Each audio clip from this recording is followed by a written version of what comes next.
Hello, everybody, and welcome to the weekly Nintendo News Roundup live each and every Friday night, 4 p.m. Pacific, 7 p.m. Eastern. The All-In Crew breaks down the weekend Nintendo news, and Eric, don't worry, I did not forget to hit the record button on our Zencaster like while the intro was playing. It's okay. We are all good now, my friend. We're good to go. Crisis averted. Well, I mean, it's been a nuts week. It's going to be a nuts weekend. There's a ton of stuff going on. We are right in the middle of it, just like you guys are. So thank you so much for joining us this weekend for our weekly news roundup. A huge week this week for reasons which we will get into shortly. But before we do any of that, there are some absolute all-stars that need to be shouted out first, my friend.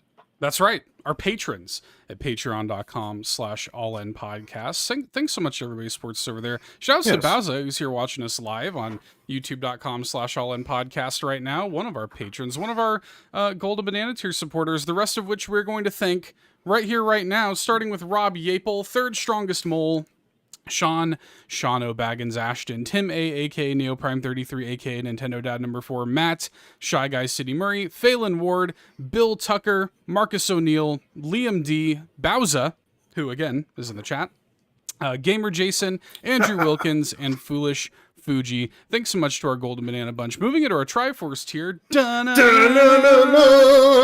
We need to thank Josh Vaughn, the Godfather of Tingle Love Tuesday, John Dat Fast Cummins of the Retro Logic podcast, as well as the On Topic Retro podcast, the Globetrotting Jet Setting Nintendo Hub, and Sparky of the Nintendo Hub right here on YouTube, Adam Caparello of the Retro Groove podcast, as well as Octorock 1982 here on YouTube, Shy Guy, the other half of our Shy Guy mod squad. Thank you, Shy Guy.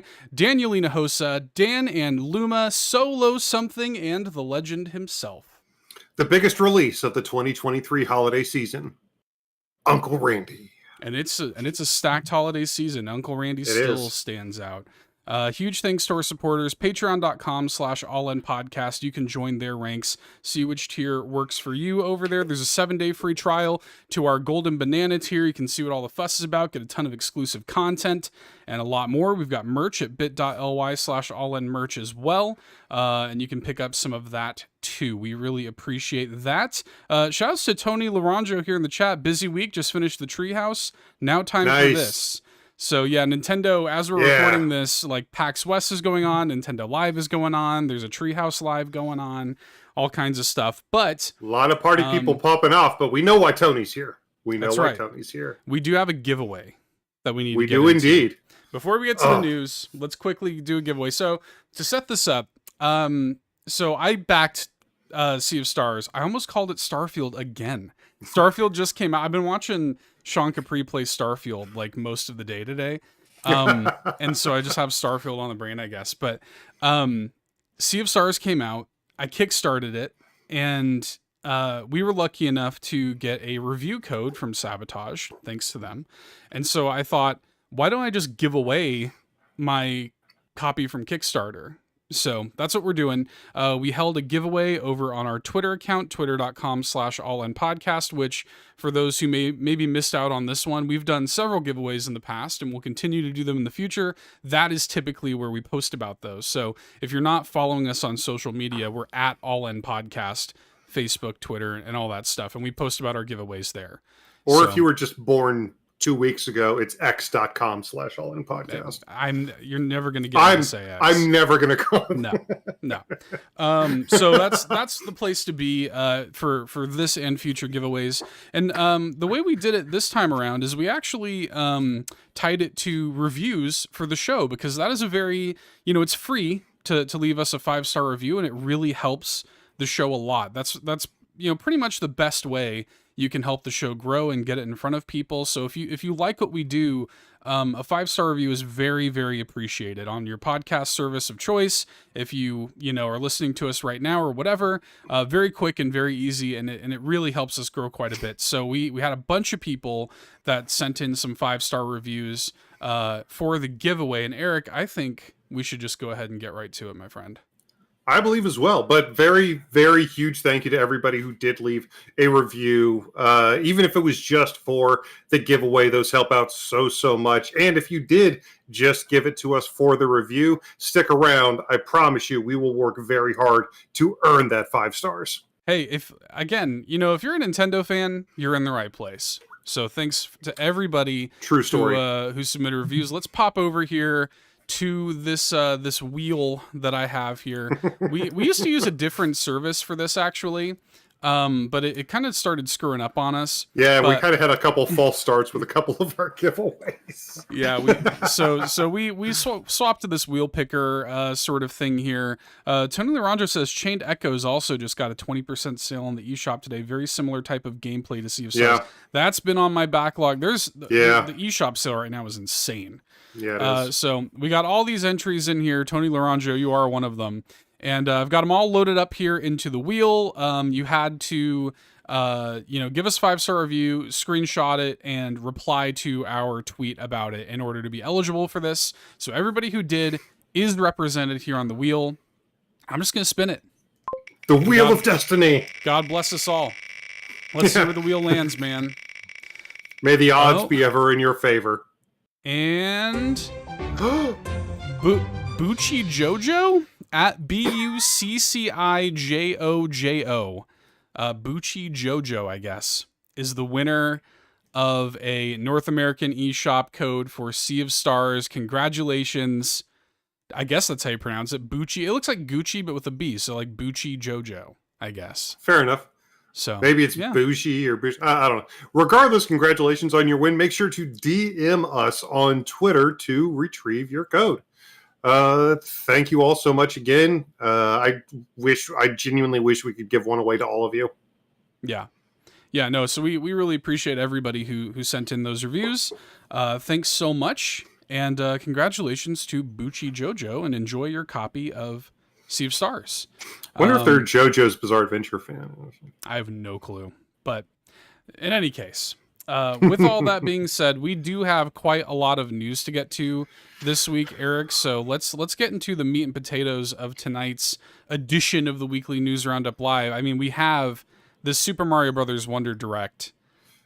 We've got so much to talk about it. Just so much. Here we are in September. We're 2/3 of the way done with the year, and it's just going to pick up from here. So let's talk about it.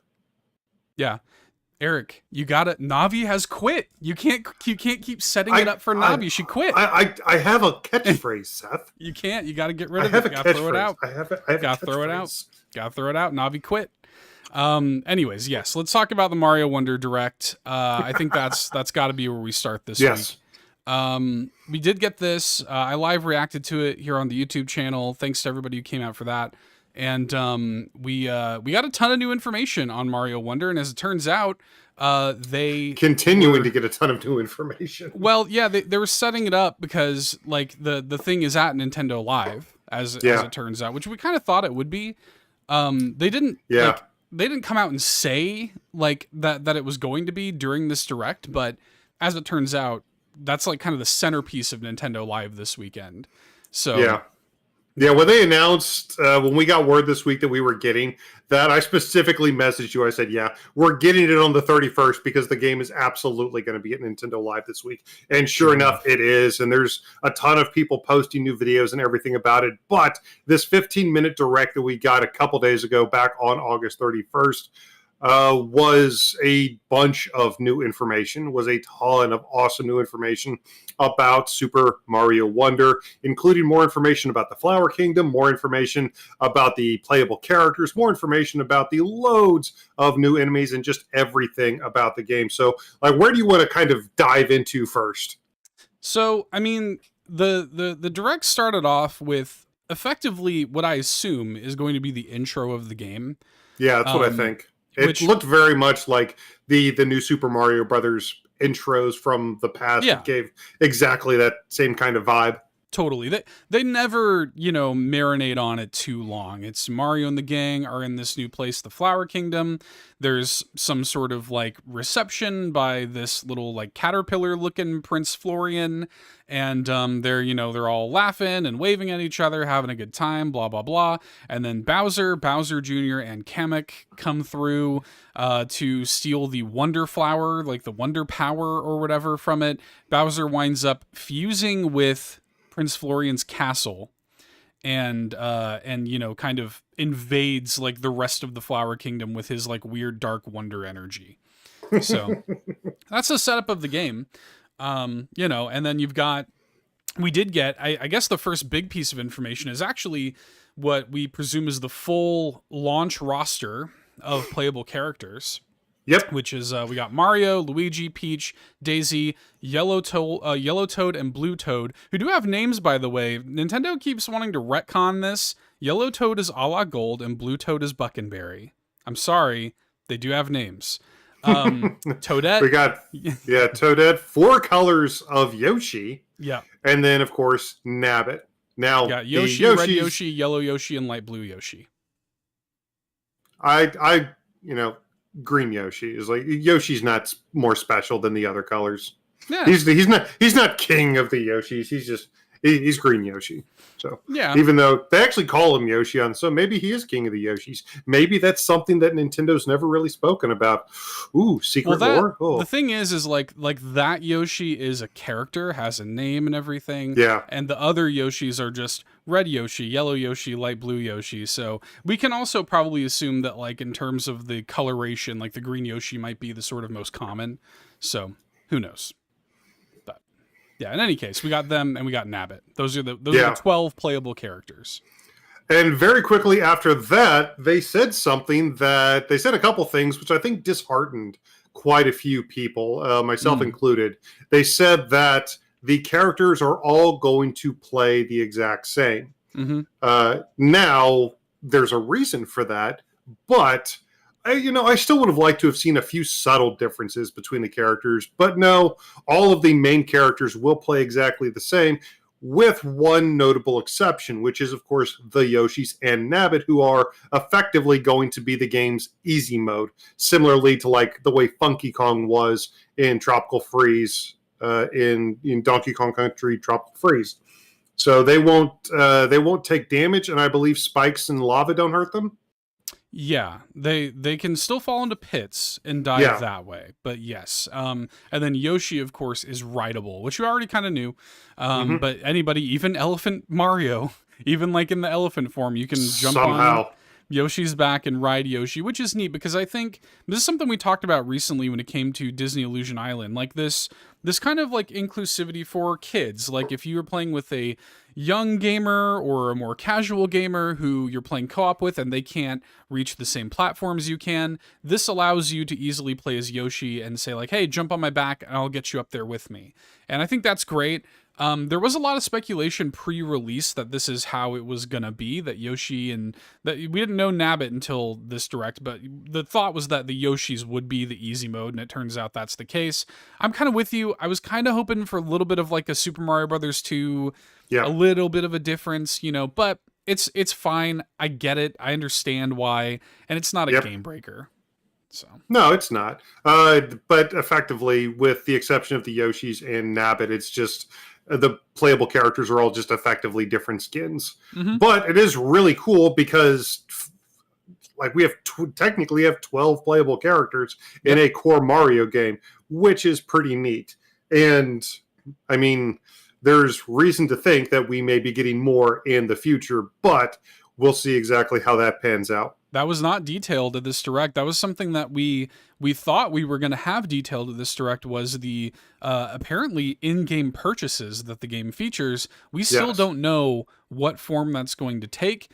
No clue. Maybe that's something we'll learn about as we get a little bit closer. I don't know. But It is interesting to, I mean, like, there's some notable stuff. I mean, the fact that, this is the first time Daisy's been playable in a mainline Mario game. So there's a lot of, I think, excitement just around that. And there's a lot of cute stories. The game's director was coming out talking about how his daughter is actually the reason that he wanted to make sure Daisy was included in the game, and that's very, so very adorable. cute. It's some good stuff. I'm very happy that Daisy's in the game. We got to see a lot of the power-ups that are going to be featured in the game. So we already knew about elephant form, but we did get to see the elephant form for the other characters, which is great. And there was a lot of speculation on whether or not the power was going to work differently for the different characters. That's not really the case. It's just a bunch of different elephant forms for all the different characters. But they do look appropriately. Like, I think Peach looks like the way a Peach elephant should look. And I think that Daisy looks like the way a Daisy elephant should look. I will say specifically when it comes to the elephant power-up, which is clearly going to be kind of the centerpiece of this game, very similar to the way that like Cat Mario was clearly the centerpiece of Super Mario 3D World. We're absolutely getting an elephant Bowser fight somewhere in that game, and I cannot wait to see that. Yeah, you're probably right. Yeah, that'll be really cool. Or it could be, we've seen kind of what is going on with Bowser Jr. Bowser Jr. has all that weird, like, dark energy on him. I wouldn't be surprised. He has the power of being cel-shaded. He's got all that, like, kind of like green flame on him. It's a cool design. I'm looking forward to seeing, because Kamek's going to have something like that too. So you would imagine, I mean, Kamek is, when it comes to that type of ethereal kind of supernatural energy, it's always been Kamek at the center of that. So I would like to see how that works out. But just specifically when it comes to the elephants, they also showed off a lot of the different things that the elephants can do. Obviously, we saw Mario in the teaser trailer a little while back smacking enemies with his trunk. But here we see that the elephant can run through blocks, can actually run through blocks. Yes, they can smack enemies with their trunk. They can even take in water and use water within the environment. So there are a lot of different and interesting things that I really hope that Mario Wonder kind of taps into. They've given the elephant power-up quite a few tools at its disposal, and when it comes to Mario games, they've always been able to really tap into those in interesting gameplay ways with a lot of the stages. So I'm really interested to see what stages are kind of built around that power-up. Yeah, there's even a bunch of fun little details, like if you get to the end of the level with water in your trunk, he'll like the elephant form character will spray water on the poplin at the end of the stage, which is the Flower Kingdom's toads, effectively, that we had seen before, but now we know they're called poplins. And their little bud will like bloom if you do that, which is really cool. Just neat little details like that. The kind of stuff that we've come to expect from Nintendo. We also got 2 new power-ups to the 2D series, at least. The Bubble power-up, which is an interesting power-up. I think this probably will more or less replace like the ice mushroom, sort of thing the ice flower rather that we would typically see, because it functions similarly to where rather than freezing an enemy in place, it will kind of bubble them in place. You can send them like through walls. You can take down normally invulnerable enemies with it, and you can use them as platforms. So, I got a big like Cappy feel to it, like a big Super Mario Galaxy 2 Cloud Mario feel from it. When it comes to the extra platforming that those bubbles are going to be used for, there's a lot of speedrunners out there that are looking at that right now saying that's the ticket right there. That's going to be the ticket to Super Mario Wonder speedruns. I guarantee it. Yeah, so that looks really cool. We got the drill power-up as well, which... Yeah, something you specifically said is new to 2D, because we have had the drill power-up in a Mario game before. Yes. I think it was Mario Galaxy 2, maybe it was 1. Yes.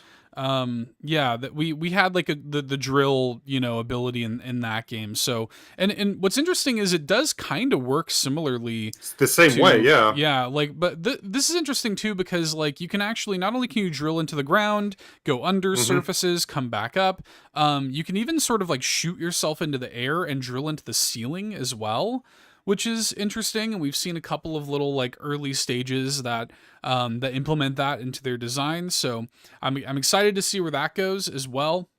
I will say, I was kind of my only real disappointment with these is I was kind of hoping for more like elephant form, and we saw that elephant form. It was such a like declaration of like weird and wacky, and if I'm being honest, like Bubble and Drill are just not to that same standard to me. They look cool. Tony Laurandro in the chat said, given it's a Flower Kingdom, I still hope Bee Suit power up is in the game. Like I am hoping for some stuff like that. Like that'd be cool. Some more weird stuff. Like if rather than, because the Bubble Suit, or the Bubble power up rather, you grab it and then it's just like a palette swap, just like the Fire Flower or something. What if that was like an octopus form or something where you like shoot out bubbles? Like I just get crazy about it, man. You know. I don't know. Well, I'll be very interested to see how they, just like the elephant power up, I'll be very interested to see how they implement those as well. But considering the full body transformation that we got with the elephant power up, seeing them revert back to just kind of palette swap style power ups, I can see your disappointment in that. I will say with the drill power up specifically, one thing that I haven't seen a lot of people really grab onto is the fact that it gives you basically turns your head into an attack. So you can jump into enemies.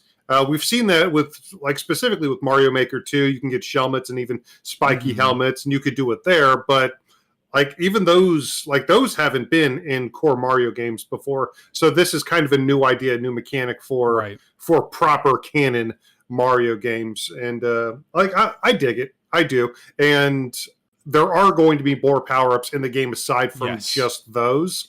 We've already seen a couple people kind of find a few at Nintendo Live already. So I'll be very interested to see just how many extra power-ups the game utilizes. I imagine we're going to get, a lot of the classics. But, the Bee Suit, there's a couple others that I wouldn't mind seeing either. I really just hope that the kind of like weirdness of the elephant form is not like the exception. Like, I don't want that to be like the one, it's also really cool, speaking of power-ups, that we are getting, because of course the Fire Flower returns, because of course it does. And, since this is Daisy's, this is Daisy's kind of like debut as a playable character in a mainline Mario game, like we got to see Daisy's Fire Flower outfit for the first time, which is really Isn't that weird? I love that. Like it's like, like this seems like a small thing, but for people who've been playing Mario for decades and decades, like getting to see this kind of stuff is really cool, man. A character that debuted in Super Mario Land. Yeah, it's neat to finally get to kind of see her take on that role and see what she looks like when she picks up a Fire Flower. And, we even got this moment in the Mario movie with Donkey Kong. We got to see what DK looks like, like we're getting to see this little tiny stuff that we've never seen before. And I love that feeling. So to see Daisy with her like creamsicle dress, her like orange creamsicle dress on for the Fire Flower, it makes me very happy. So now, when it comes to full body transformation power-ups, though, we do know that the elephant is not the extent of it within the game. We did get a pretty decent look at these wonder effects that we're going to be seeing in many of the stages, maybe even most of the stages. These wonder flowers that have turned Bowser into a massive living castle, are going to stand as basically the core collectible of the game. You're going to get one for beating all, if not most of the stages, and all, if not most of the stages, are going to have extra wonder flowers that you'll be able to get within them. I don't know if all of them are specifically going to be tied to these wonder effect set pieces, but we did get a look at quite a few of them, and they look absolutely nuts. There's one that turned Mario into a massive spiky ball, one that turns all the characters into basically balloon Mario, and all kinds of different things like that. It honestly gave me like Yoshi's Island vibes. You remember back on Yoshi's Island where he would turn into a drill or turn into a helicopter or it kind of reminded me of that, but it looks like there's going to be a lot of really interesting transformative abilities that you're going to get access to through these wonder effects. And I wonder how many different of those we're going to see. I wonder what spiked ball Yoshi is going to look like. I wonder what spiked ball Daisy is going to look like. That's going to be a ton of fun.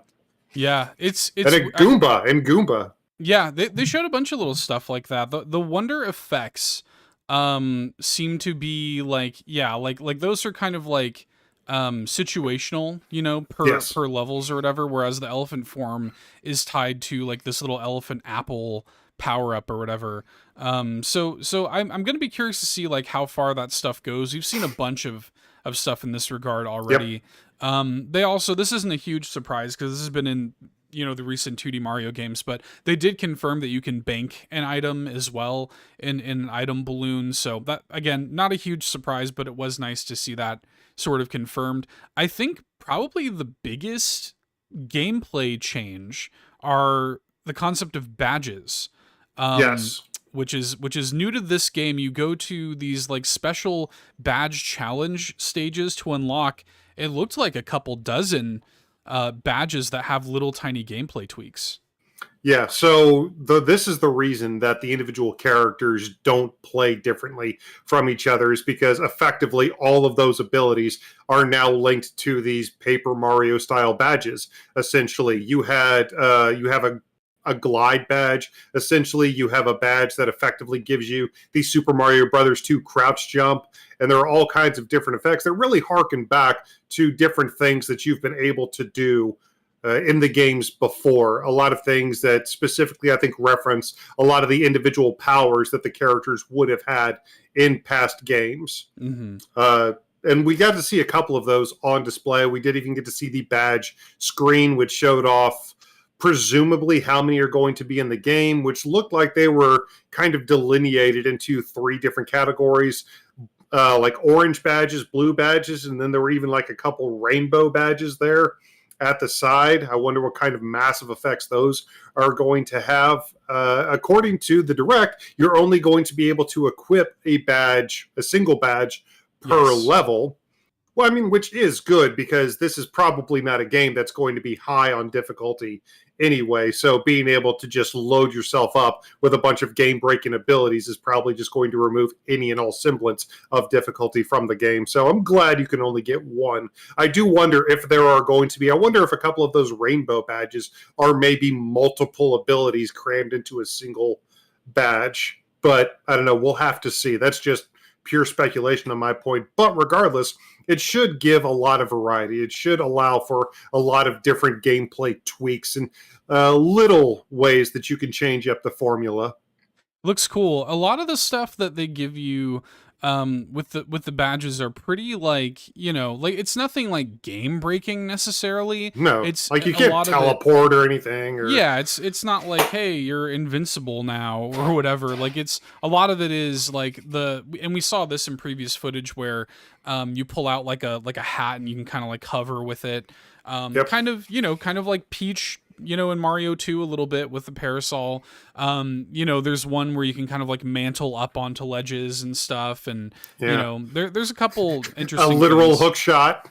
A literal hook shot. There's a charge jump as well, again, kind of Mario 2 style. So, and these are all kind of like funneled through that Prince Florian character as well. So, like in terms of lore or whatever, they're not saying like, hey, they're kind of using Prince Florian as a way to justify these things' existence. So it is cool, and I'm looking forward to another thing that they talked about independently, because not only is the game at Nintendo Live, not only was there this big Treehouse Live, there's also been a lot of publications that got to go hands-on with it like a week or two ago. So places like Eurogamer have had like interviews with Tezuka and stuff, and they've gotten more information as well. You can even get like, I guess, like better versions of the badges as well. So there's a lot, there's gonna be a lot there.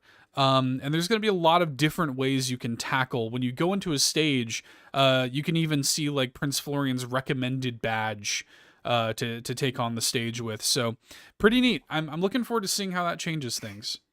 Yeah, I am too. But when it comes to this game, I think maybe even arguably the most important thing that people were interested in, especially when those words popped up on screen, was what exactly is online play for this game, because we knew that this game was going to be up to 4-player local co-op, but then when the words online play shot across the screen, a lot of people were like, okay, what you got? And the online play for this game, admittedly, is kind of weird. It's interesting. So they have a couple of different facets to it. One of them is like a kind of an asynchronous Dark Souls kind of scheme where Yeah. you're and this, comparing Dark Souls Comparing to Mario. Dark Souls to Mario, exactly. I get it. And it's kind of a Dark Souls scheme where you just see like kind of player ghosts like running in the world in real time, and the function that this has is that they can actually drop these little like standees. It's one of the many things you can purchase from Poplin shops, which, we knew that the game had that like sort of in-game currency, those little purple coins. The purple coins, yeah, exactly. That you could collect. You spend them at the Poplin shops, and there's like 144 different standees that you can collect from them, which is cool. And you can drop those standees, and when you do, if a player, like, if, say, you're playing online, you drop a standee, and I'm playing in my game completely independently, if I die in my game, I can carry my ghost over to your standee, and it'll revive me. Yep. And then you'll get, like, a increase to, like, a heart score and whatever, so it's interesting, and then you can kind of play online co-op a little bit. Yeah, it's weird. So you can't play directly with your friends. You can set up a friend's lobby. You can play through the game with your friends, but they appear as invisible, ghostly versions of themselves. You don't occupy tangibly the same space within the level. You can still play through levels adjacent with each other, but you can't, throughout the normal course of gameplay, you can't actually interact with each other. Like in previous Mario games, you could actually pick up your partner, or crucially for this game, like if you're playing Yoshi, there wouldn't be any ride capabilities in this game. So. Yeah. So, but they talked about being able to race, and like, correct me if I'm wrong, but one thing they said you can do is the ghosts of your friends can still revive you. Yeah. If you die. So you can have an actual impact on your friends playing through the game. It's just, it felt like a lot of extra weird steps. And why didn't they just properly implement online co-op? Like, there are ways to play the game, but it feels like they went out of their way to make it seem off. I think the reason they did it, Tony Laranjo makes the point that the online play looks inspired a lot by Super Mario Run on phones. I agree. If anybody's played Super Mario Run, the online functionality is really similar to that, where you're kind of playing with friend ghosts or whatever. And I think that's kind of what we're going to see here. And I think that this is not rollback netcode, but something like that, where it's like, because you're seeing player ghosts, what you're actually seeing is the data being sent, backwards as the other players are doing it, where it's like real time, kinda, Yeah. And I think that probably eliminates a lot of lag and stuff like this. So I understand why they did it. And functionally, I mean, like, it's a bit weird, but functionally there is, it's like 99% of the way there. A lot of the stuff that you could do normally is still possible. It feels kind of odd, but I think in practice it's going to work just fine. And I do like that there are options to do things like races and stuff like that. I think that's pretty cool. Like, I like the idea that, we could get on for a community game night or whatever and have people in our community jump on. We can have like a 12-player lobby. You can only do, I think, 4 people in the same room. Like, you can have a big lobby of people all doing different things. But only 4 people can occupy the same like level at a given time. Yeah, because that was another one of the things they talked about, is you can see what levels your friends are playing at that time.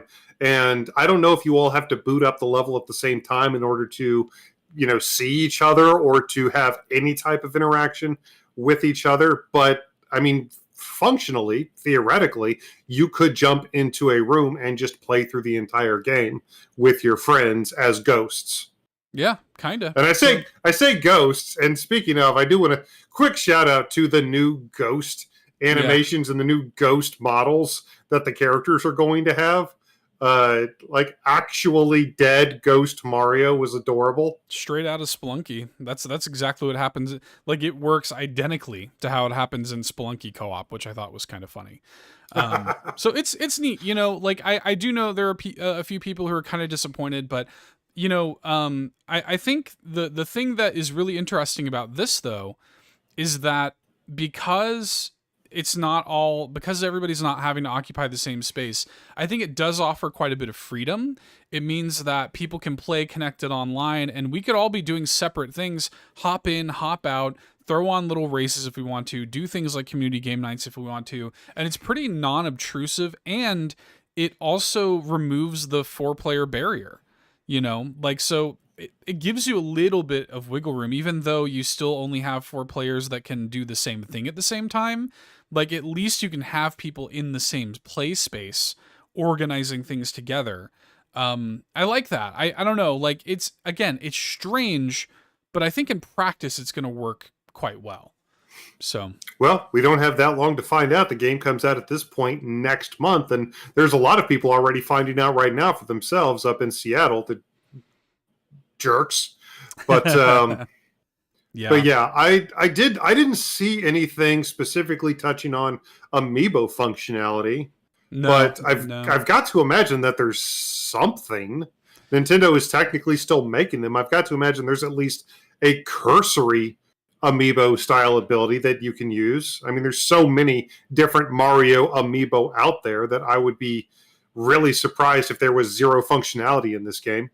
I would be too. I mean, and there's so many things they could do. I mean, I think everybody was Exactly. kind of expecting an Elephant Mario amiibo. Exactly, Like that, yeah. how is that not a thing, you know? And who knows? It could be the kind of thing that we hear about as we get closer. You know, it is still a little ways away, but I think it would have been here if it was coming, at least at launch. We did see a ton of new enemies. Probably my favorite thing about all of the footage we've seen of Mario Wonder is, like, they're introducing dozens of new enemies. They stopped and spotlighted some of them. These little hoppy cats, these little green, like, they're kind of hiding under, like, these spiky, looks like Kuribo's shoe a little bit. And they like jump at the same time Mario does. We got watermelon piranha plants that spit out. Oh, those are great. Seeds. I love that so much. That's good. so great. Harkening back to the Yoshi watermelon. Like I was talking about Yoshi's Island just a little while ago, and you can get melons and spit out watermelon seeds back in that game. So seeing a piranha plant version of that is so great. Yeah, really good. We have condarts, which kind of remind me of conktors a little bit. Almost like there are a couple enemies in here that kind of look like baby versions of other enemies. Another one, the Mama, which are these little, like, the Mama salamander-looking things with big old mouths. So land-based Big Bertha, essentially. Well, there's a famous enemy called a Ma Ray, you know, that also is a very, like, big open mouth. It's the big eel enemy that we've seen in a million other Mario games, also known as Unagi. Yeah. So these are called Ma-Mas. I was like, maybe they're in some way related to the Ma Ray. That'd be interesting. We have Conks, which is like this game's version of Thwomps. There's also Thwomps in the game, but Conks are kind of new in that, like, family. We have these enemies called Mumsies that you, like, unravel. You can wrap. That's so good. It's very good. That was so good. Which does bring up the thing. You can grab stuff. Yes. So, and we did see, like, little hooks on a lot of the background elements that you can very clearly latch onto or grab onto in some way, but they didn't really go into a lot of detail on the ability to grab things or latch onto things. But that is a thing though in the game. Yeah, because you also, like, it's interesting because, like, there is, like, an interact button, and even when you're, like, elephant form, like, yeah, you can swing the trunk around. Like, there is a quote unquote attack button, you know. Yeah. And we don't know what that is necessarily. They didn't go into detail on how that works, but it is in there. And there's even, like, these we don't know what they're called yet, but there's these enemies that are like these little, like, hanging like vine, like hook vine things that you grab Hmm. onto, and there's a ton of stuff like that here in the game. I love, like, all of the enemy designs have been slam dunks for me. I love they're called skedaddlers, those little chipmunk things that run away from you Yeah. and spit like acorns. Ah, they're all so great. That's what I'm most looking forward to, actually, is just seeing the sheer variety that we've already seen is insane. And even So just that, like talking about the watermelon piranha plant, even just seeing new versions of classic enemies, yeah. I cannot wait to play the roller derby Koopa level. Oh yeah, there's we saw like some spikes that threw fireballs rather than their typical spike Yeah. balls. Really cool.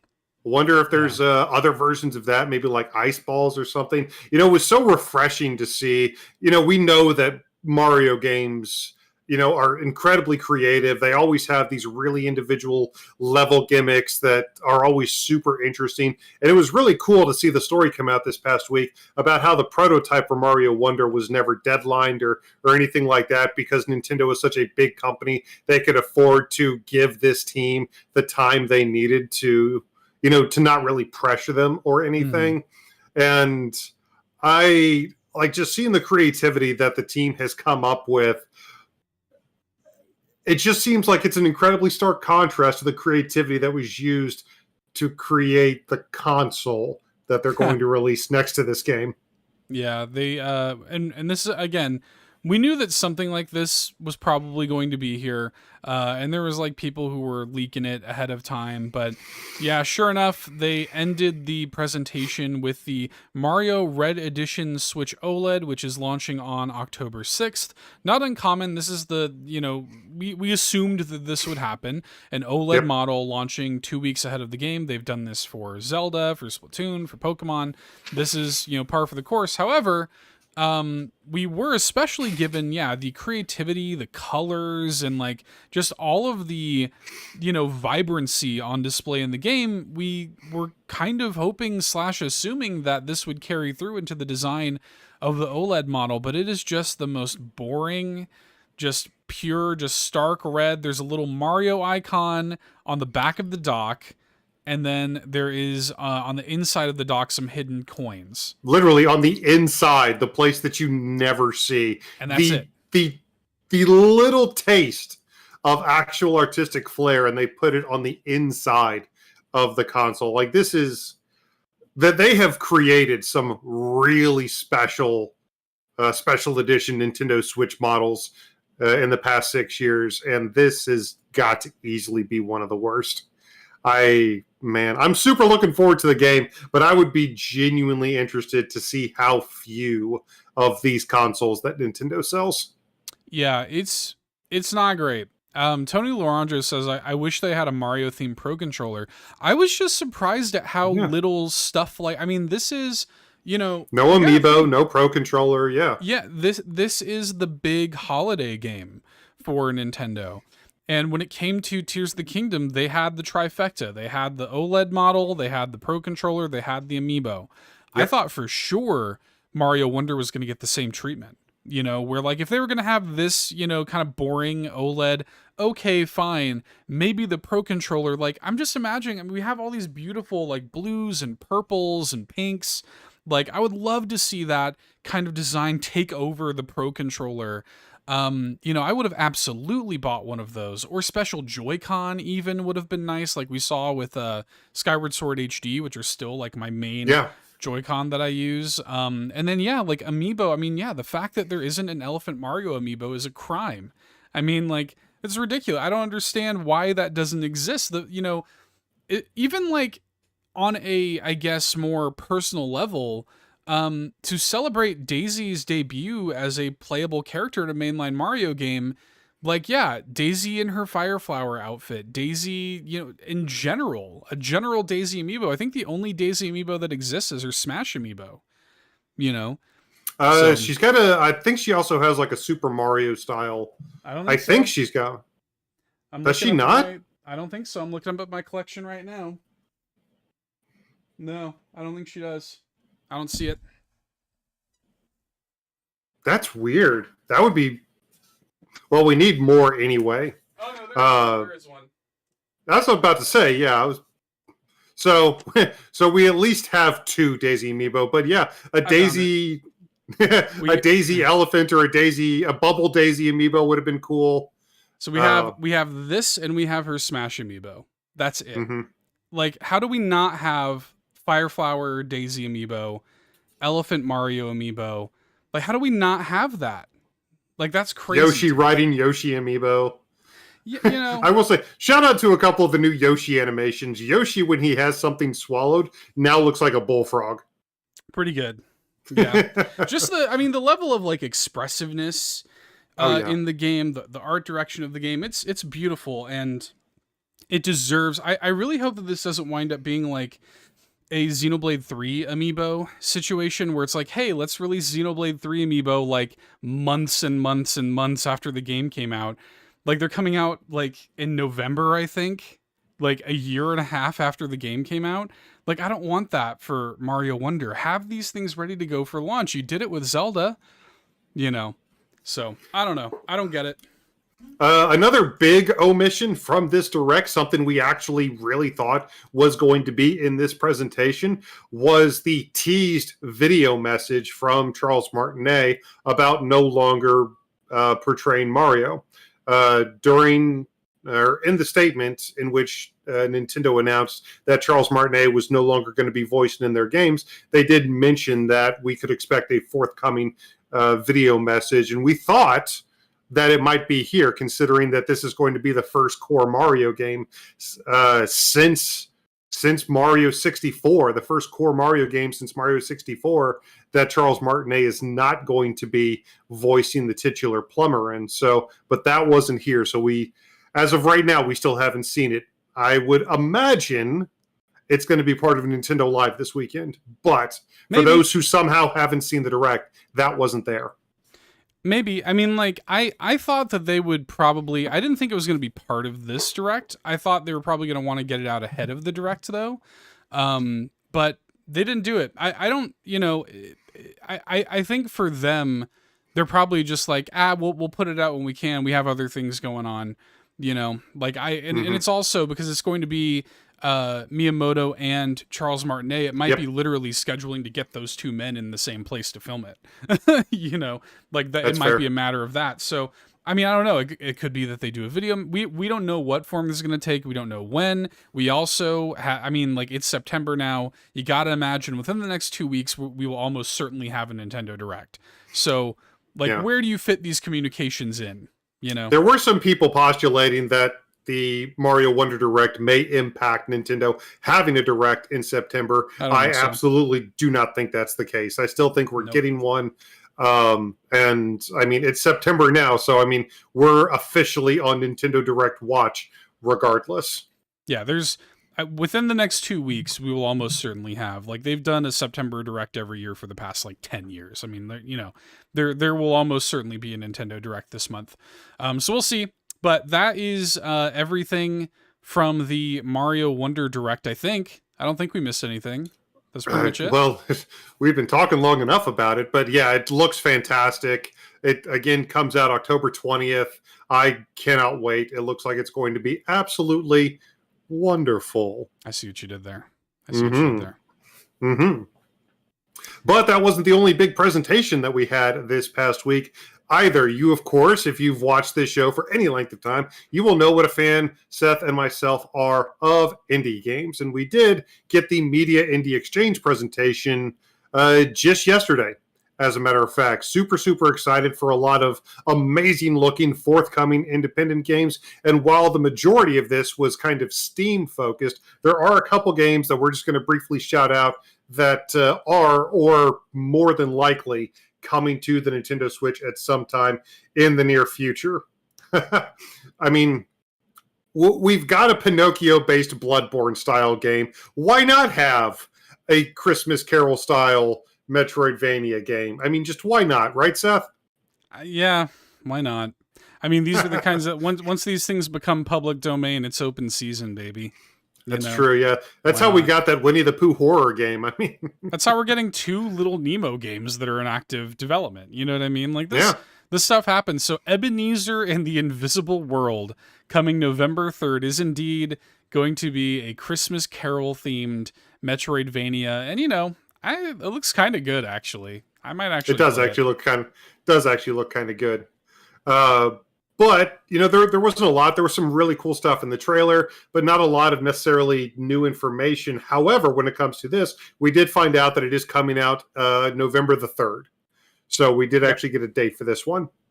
But games based on previously existing intellectual properties is kind of a theme for a lot of the games from the Media Indie Exchange that we know are coming to the Nintendo Switch. We have a brand new beat 'em up featuring the Great American Hero, G.I. Joe, coming soon. Q1 2024. It looks just like TMNT Shredder's Revenge. It looks a lot like just kind of all of these beat 'em up games that we've gotten in this renaissance. They had a really cool animated style trailer harkening back to the old 80s cartoon. We saw all the classic characters: Duke, Scarlet, Roadblock, Cobra Commander, Destro, Zartan, Snake Eyes, Storm Shadow. I don't know how many of them are going to be playable. I would imagine that all the main characters they showed off, all the main G.I. Joes they showed off, are probably going to be playable characters. But, if you're a fan of the 80s and the old Saturday morning cartoon era, my old friend Garrett was a massive G.I. Joe fan. He would have absolutely loved this game. So if you're an old Thundercats, Transformers, G.I. Joe fan, you probably want to check this one out. The biggest thing for me about this is the music being done by T. Lopes and the real true American hero, Johnny Gioeli of Crush 40. Yeah, that's so good. That's going to be good. So good. I love that so much. But speaking of old cartoons, we have kind of out of left field, we have a new Rugrats game coming to the Nintendo Switch, being published by Limited Run Games. Almost looks like it was a lost NES game. And really interestingly, the levels you can play through as Tommy, as Chucky, as Phil and Lil. But in addition to the retro style pixel art aesthetic, you can also switch between that and a more modern, a more HD aesthetic that is very true to the 90s Nickelodeon cartoon. And it actually looks kind of dope. I actually really like it. And similarly to the G.I. Joe, if you're a Rugrats fan, which, if you lived in the 90s, you probably were. But this is definitely worth checking out, in my opinion. Again, being published by Limited Run Games. So I think it's fairly safe to assume a physical edition is going to be on the way.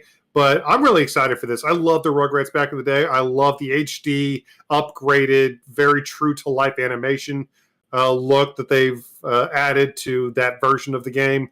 It looks like it's going to be really cool, really fun. A basic style, very basic-looking platforming game, but still looks like it's going to be fun. The reason for that is because not only is it coming physically with Limited Run, it's that classic style of the game actually is they're making that an NES game, like a functional NES game that Limited Run will be offering as well on a physical NES cartridge. So it kind of had to be basic because the game is an NES game. They have effectively made a homebrew NES game and then treated it as if they were uncovering some kind of lost media or something and putting an HD coat of paint on it. So it's a neat idea. I like the idea of doing this with especially old properties like Rugrats. Oh, yeah. So really cool. I'm interested in it. It looks like a game that we should have had back in the day. And a game that absolutely would have sold gangbusters if they'd have released it. For those of you who don't know, Rugrats was the show for a couple years on Nickelodeon back in the 90s. It was absolutely everywhere.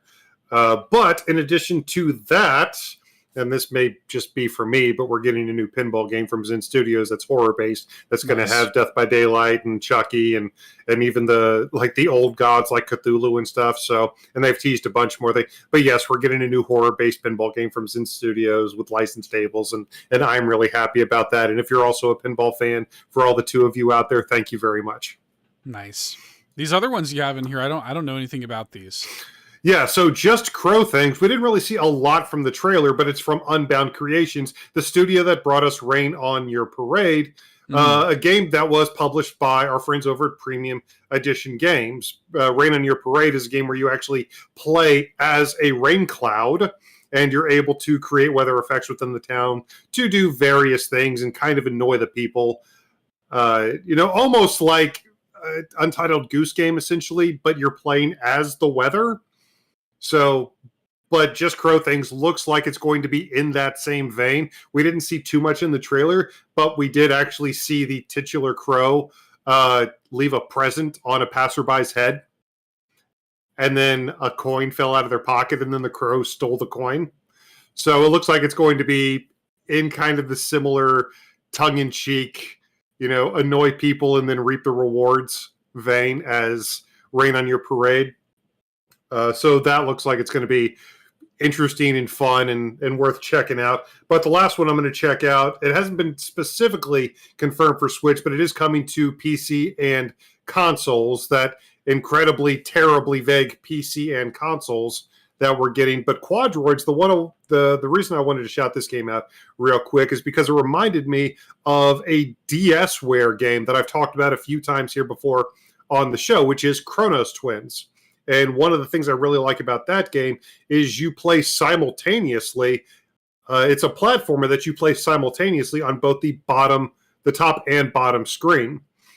The two screens have different environments, but you have to successfully navigate the player character across both screens at the same time.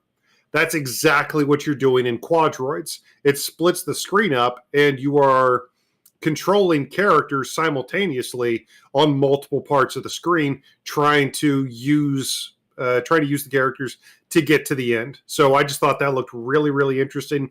And ultimately, it gets to the point where it actually splits the screen up into 4 different segments, and you're simultaneously playing on 4 screens at the same time, hence the name. Quadroid, yeah. Quadroids, yeah. So it's I definitely recommend checking out the trailer if that's something that sounds interesting to you. It looks like you're even going to have to strategically sacrifice some of the characters in order to get to the end. So I'm really interested to see what that looks like. These types of really creative, really interesting and unique puzzle platformers have always been right up my alley. And I'm looking forward to this one. This feels like a game to me that could very easily slip under a lot of people's radar. But if it sounds interesting to you, I recommend checking it out. I know it's on my radar now. Nice. Well, that's just a few of the highlights from the MIX Next showcase. And there's a lot of stuff. There's a whole presentation you can go and watch, but not a whole lot of Switch officially confirmed things. So these are just, but a few of the things. If you love indie games, it's worth going and watching the whole presentation. Absolutely. Check it out for yourself. Couple I would love to come to the Nintendo Switch. That Farah Sundered Tribes, man, that looks amazing. That looks so good. I hope we get that one. But there's certainly enough other stuff for us to talk about aside from just wishing on a star about stuff like that. Unfortunately, we do have a little bit of a negative headline to talk about. Yeah, so this one this was really sad. Earlier this week, after over 30 years of operation, Volition Games has announced they're sadly closing their doors. Their statement reads, quote, "The Volition team has proudly created world-class entertainment for fans around the globe for 30 years. We've been driven by a passion for our community and always worked to deliver joy, surprise, and delight. This past June, Embracer Group announced a restructuring program to strengthen Embracer and maintain its position as a leader in the video game industry. As part of that program, they evaluated strategic and operational goals and made the difficult decision to close Volition effective immediately. To help our team, we are working to provide job assistance and help smooth the transition for our Volition family members. We thank our customers and fans around the world for all the love and support over the years. You will always be in our hearts." End quote. Volition, based out of Champaign, Illinois, best known for the Red Faction and Saints Row franchise, employed over 200 people. Their most recent game was last year's reboot of the Saints Row franchise that was met with middling reception, currently holds a 65 on Metacritic. For those of you who are PlayStation Plus subscribers, you can get that game for free right now and play it for yourself. Many of the older Saints Row games, as well as Red Faction Guerrilla, which is for my money, one of the most fun, just purely fun games ever made. It's so fun. It's nuts. Those games are available on Nintendo Switch. While they were never really a Nintendo first developer, they were a prolific developer for over 30 years, made some truly great games, and a lot of those games are on Switch, and I'm very sad to hear about their closure. I'm very sad, but what that means is there are a lot of incredibly talented video game developers out there right now that you could potentially add to your team. So if you are working on something, if you have the ability to employ an incredibly talented video game developer, I would look to the people right now leaving Volition. And thank you to the management over at Volition for helping with job assistance for those people. But as always with something like this, you hope everybody lands on their feet, and it's sad to see such a prolific developer of such great games in the past close like this, especially when it's so easy to be incredibly cynical when these big things like Tencent or Embracer Group, they do these very seemingly callous and very heartless, it's like, oh well, you're no longer valuable to us, so close your door. You're now all out of a job. It's super easy to be callous and cynical about stuff like that. But I think as fans, we need to put that energy toward being positive about them and their future and helping out if we happen to be in the position to. Well, I mean, there's nothing we can do about it other than, signal boosting it and hopefully everybody has a soft landing and everybody can, find a new place to work soon. Hopefully it's not, going to have widespread effect, but it's sad. This was a very creative team. I've really loved their games over the years. Many of the Saints Row games I really love. I haven't played the new one yet. I will now. But like I said, Red Faction Guerrilla is a game that I hold in very high regard. They, and another thing that kind of bums me out about this, and maybe this is a little bit of hometown pride, Champaign, Illinois is, not too far from where I grew up. My cousin actually still, went to college there and for many years lived there. It's a little college town, and, there aren't that many video game developers based in the Midwest. Many of them are either in like Seattle or California or whatever. There are precious few that are based out of Illinois, and now there's one fewer. So, makes me sad. It's just, it's sad. I would have liked to continue playing their games. So, I would have to. Best of luck to everybody at Volition. Thank you for all the amazing games that you've given us over the past 30 years.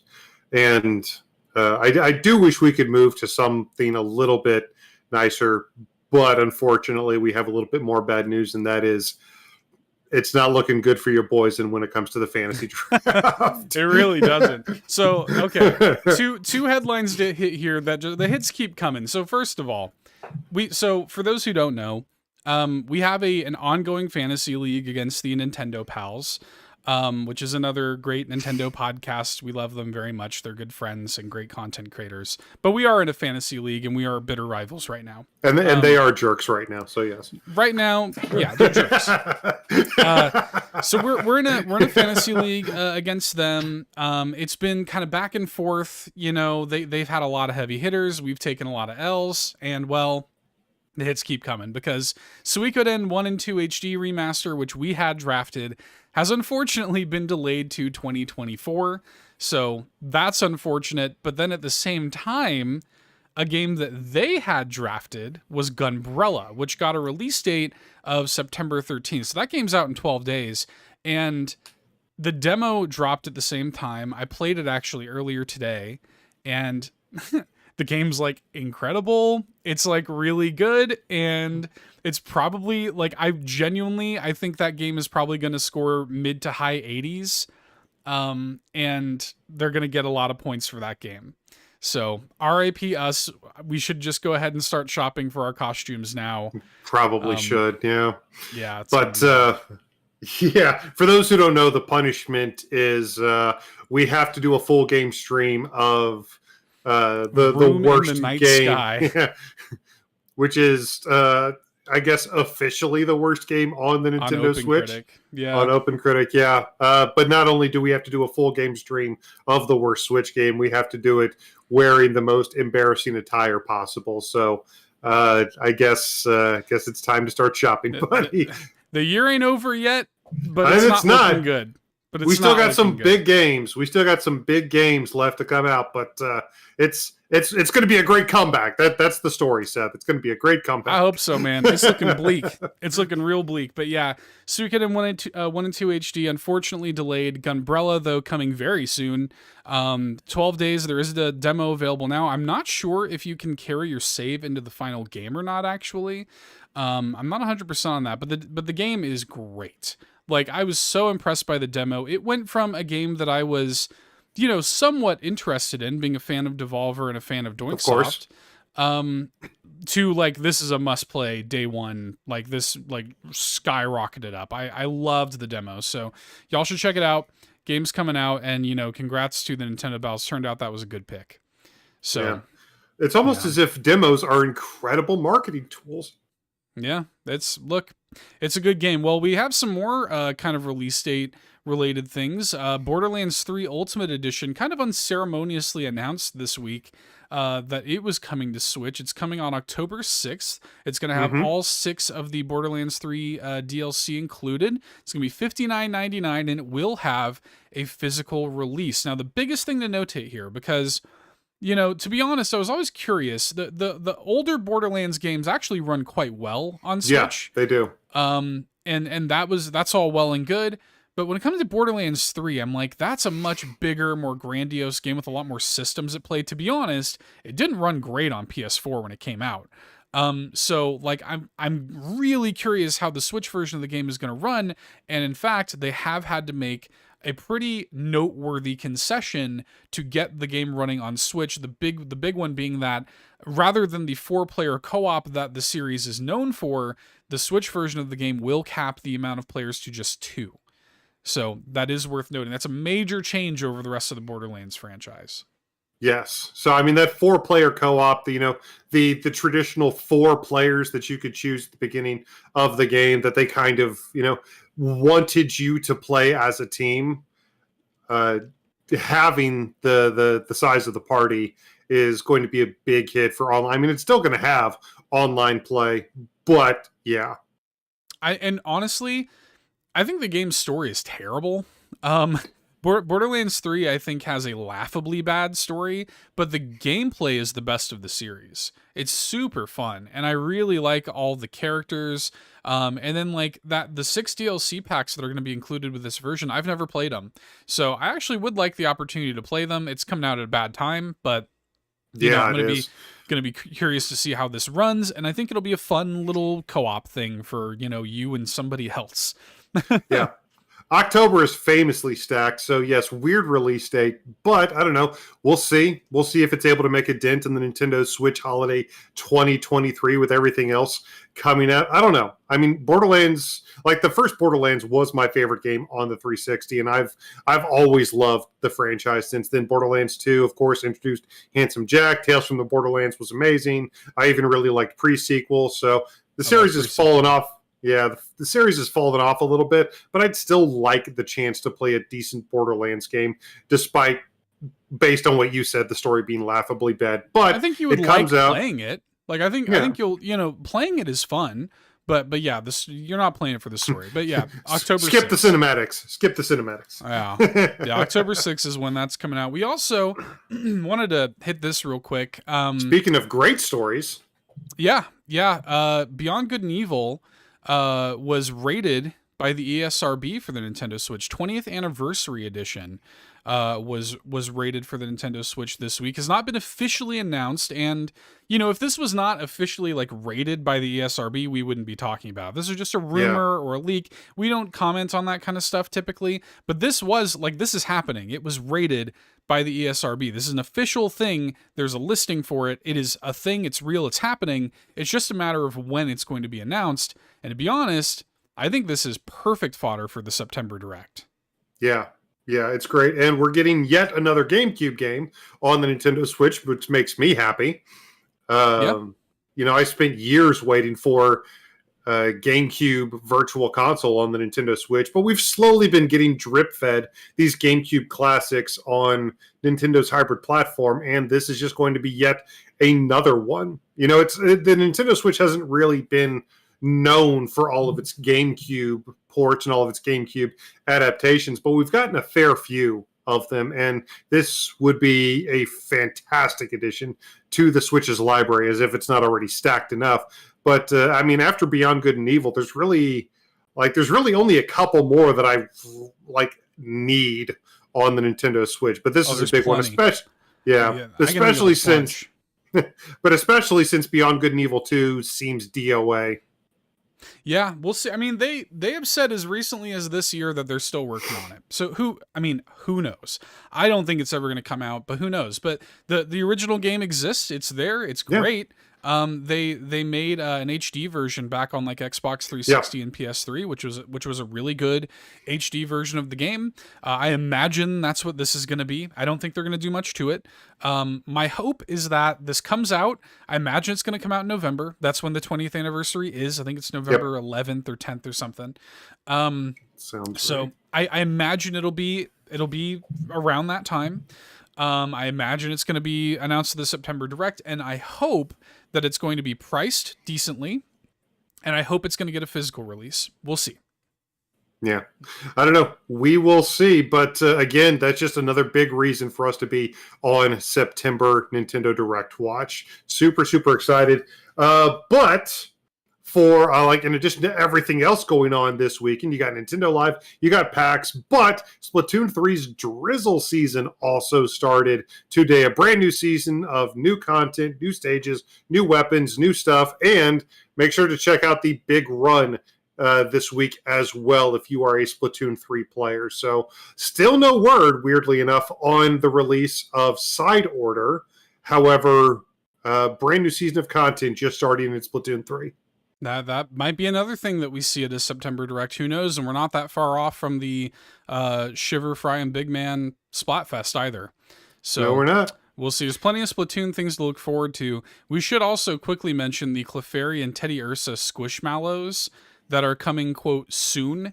So who knows? Those are a thing that are happening. Pokemon and Squishmallows collaboration continues. They look very cute. We also got the wrap up to Path to the Peak, this week, which was also very cute. And there's the whole Mewtwo Terror Raid going on. There's a lot of Pokemon going on this week. Yeah, and a bizarre Hatsune Miku crossover with Pokemon was announced. It's like that just looks absolutely bizarre. But yeah, Path to the Peak was really cool. I do think the fourth episode wasn't quite as stellar as the first three. Sure. But overall, I think Path to the Peak was just basically just another W for Pokemon short form animations. They've been uniformly very good for a couple of years now. Yeah, but that is what has been going on this week. We should also hit some notable releases real quick before we wrap up. Yep. Starfield. Yes, Starfield. Yeah. Starfield. No, I mean, even without Starfield, it was a massive, massive week for Nintendo Switch releases. We'll go ahead and start with the first one, which we just did a giveaway for. Sea of Stars, a hugely anticipated indie JRPG that we've been waiting literal years for. Finally released this week, and turns out is apparently very good. I like it a lot. Yeah, I've been having a really good time with it. So yeah, I streamed a bunch here on the channel. Yeah, and I'm sure we're going to be talking about it more. But if you were waiting on that game, Sea of Stars finally releases. One that I wanted to shout out real quick from Nippon Ichi Software, NIS America, the Rhapsody Marl Kingdom Chronicles also released this week. Collects Rhapsody 2 and Rhapsody 3. The first Rhapsody was released on the Prinny Presents NIS Classics Volume 3, I believe, with La Pucelle 3. So the first... Yeah, so the first game's already available on the Nintendo Switch, and the Marl Kingdom Chronicles collects games 2 and 3, which have never been released in the West up until now. So, but I'm a huge fan of Nippon Ichi Software, so I just wanted to shout that out real quick. Yeah, I want to play that too. That's on my radar as well. A video that you put up on the channel earlier this week is the making of Karateka, which is Yes. Digital Eclipse's first entry in the Gold Master series. Digital Eclipse, of course, the masters of retro They are. Renaissance, preservation, and they've really done a stellar job of making this really interactive documentary of a classic game. Yeah, So definitely check that video out on the making of Karateka. That's up now on our YouTube channel. I do a quick little tour through this virtual museum. And if you're a video game historian, if you're interested in the history of this industry, Digital Eclipse, this Gold Master series, Atari 50, these are all things that are basically like must reads. It's required reading for video game history at this point. The making of Karateka, video up now on the All In Media YouTube channel. Yep. We also, another video you put out this week was for 30XX, which, as a matter of fact, is going to be our indie showcase. So every week on All In, a Nintendo podcast, we spotlight indie games every single week. And this week, 30XX is getting the spotlight treatment on the main show. And that is out now as well. Turns out we enjoyed it. Good game. Yes. So, I mean, the 5-word elevator pitch is if Mega Man X was roguelike. Yeah, pretty much. Yeah, so tune into the main show that goes live tomorrow to hear much, much more about that. And check out Eric's video right here on the YouTube channel if you want to see the game in motion. It's very good. It is very good. I enjoyed it quite a bit. Spoiler alert. Yeah, we've also got Samba de Amigo Party Central, which came out this past week, which I've been playing a lot of. And as a matter of fact, speaking of the main show, All In a Nintendo podcast that goes live tomorrow, I review that game on that episode. So tune in tomorrow if you want to hear a bunch of my thoughts on Samba de Amigo Party Central. It's a new Samba de Amigo game, so there's a lot to dig into there. We also got Trine 5, A Clockwork Conspiracy, which released this week. This is a kind of fan favorite indie puzzle platformer, co-op puzzle platformer series, reviewing very well actually. So Trine 5 has always been like the Trine games have always been good, but they've never really broken through. I feel like it's always done just well enough to continue the series, but it's never really been like a marquee franchise, despite us now being on the 5th installment. But it's a really cool franchise. I definitely recommend checking it out. I believe all of the Trine games are now available on the Nintendo Switch. Am I wrong? I'm not sure. Yeah, I think so. I think they've eventually ported but most of them they review quite well. Most of them are like they average around like 80, 85. Yeah. Like They're is solid games. A good series, but yeah, this is one of those where like every time a new one sort of kicks up, I'm like, oh right, like that's a thing that exists. Yeah. So, but I don't have any real experience with the series, so. But I know it has its fans clearly because they keep making them. So yeah, shout outs to that. But some big DLC drops this week as well. For NSO N64 specifically, I want to shout out, of course, the brand new Excite Bike 64, which dropped this past week. And a huge thank you. I was wondering when I said last week if it was properly the last Excite Bike release from Nintendo, because we did get Excite Truck and Excite Bots. But a member of our community pointed out that we actually got like a WiiWare Excite Bike title. Yeah, I forgot all about that. That's so fun. I did too. That's really cool, though. But we did get Excite Bike 64 this past week on the Nintendo Switch's expansion pack N64 app. So that's available now for free if you own the expansion pack. Yep. We also got the Mario plus Rabbids Sparks of Hope Rayman in the Phantom Show DLC, the big long-awaited like final DLC for that game is available now. As a matter of fact, the season pass is on sale for just $20. If you have that game, you can get the season pass on sale, as well as like a million other things on sale in the eShop right now. So check that out. And as a matter of fact, it kind of inspired our top 5. Another thing we do on our podcast every week is a top 5, and we're doing the top 5 things we hope to see in a potential Mario plus Rabbids 3. So check that out as well. Big DLC for Sparks of Hope. The big Rayman DLC. It's finally out. I can't wait to somehow make time to play it. I know, right?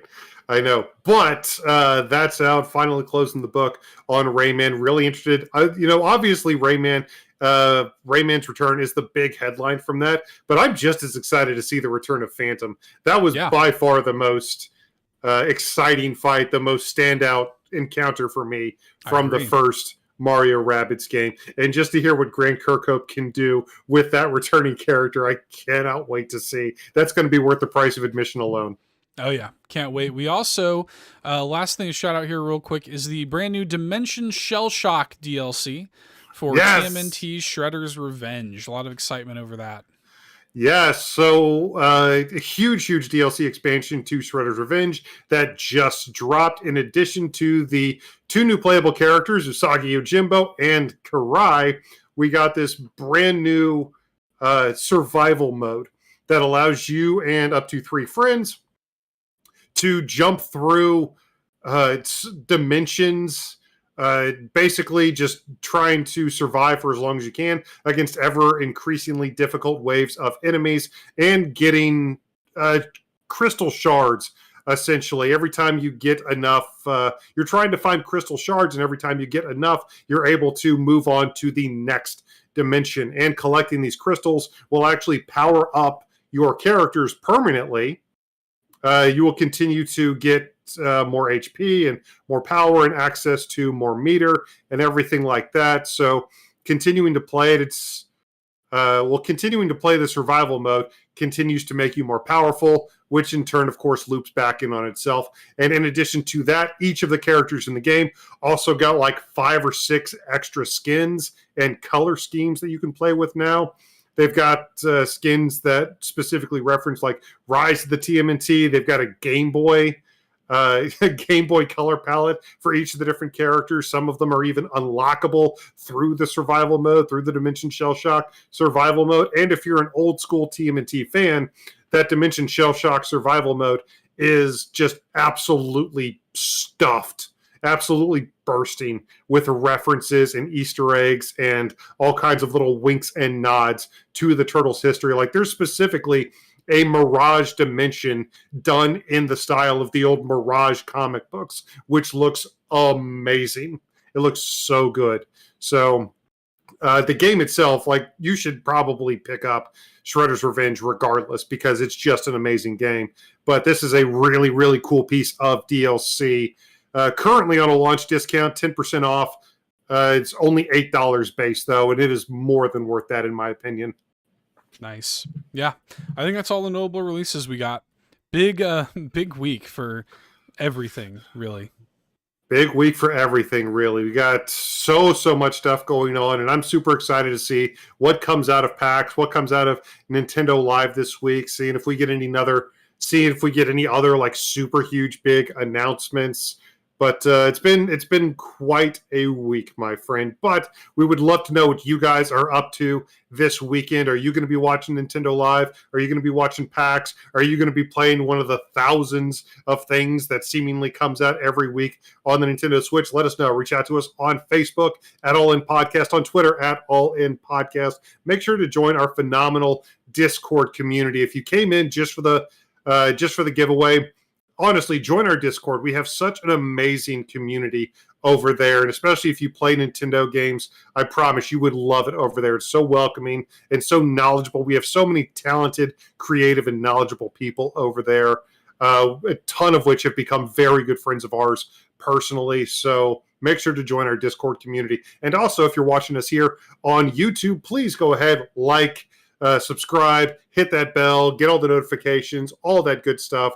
While you're here, just click the bell. Only takes a couple seconds.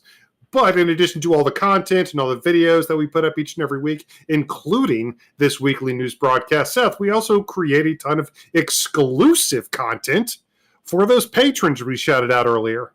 We do. We make a bunch of exclusive content at patreon.com/allinpodcast. Like I mentioned earlier, 3 tiers of support. See what works for you. You can get a 7-day free trial to the Golden Banana tier and check it out for yourself. You don't have to take our word for it. And again, we've got merch at bit.ly/allinmerch. And that's another great way to rock a cool all-in shirt or mug or a sticker, and show your support. Throw a few bones our way. And again, if you're listening on audio feeds, you can support us for free by leaving reviews. 5-star reviews helps us very, very much on YouTube. Comments, engagements, all that stuff. It really, really helps. We appreciate y'all very much. We do. We appreciate each and every single one of you guys, all of you legendary patrons out there. To everybody, especially this past week, who left us all of those amazing reviews. Huge thank you to all of you. To everybody who has picked up a piece of our merch at bit.ly/allinmerch, and to all of you who have even just shared our content, our podcast, our videos somewhere across this internet. To all of you, we want to bestow a heartfelt namaste. Namaste, everybody. That's been the news roundup. Again, real quick, before you head out, like, subscribe, all that stuff. Very appreciated. We do have links in the video description here on YouTube if you want to join the Discord, if you want to check out the podcast, which again goes live tomorrow. We've got the top 5 things we want to see in Mario plus Rabbids 3. We've got an indie showcase on 30XX, and we have my review of Samba de Amigo Party Central and a whole lot more. If you want to check all that out, we appreciate y'all. Thanks to Tony Laranjo for coming out. Daniel and Hosa was here. Reset was here. Bowser was here. And John 32 coming in at the very end. What's up, buddy? Good to see you. Have a great one, everybody. Thanks for watching. Thanks for listening. We will see you next week. Bye-bye. Have a great weekend, everybody.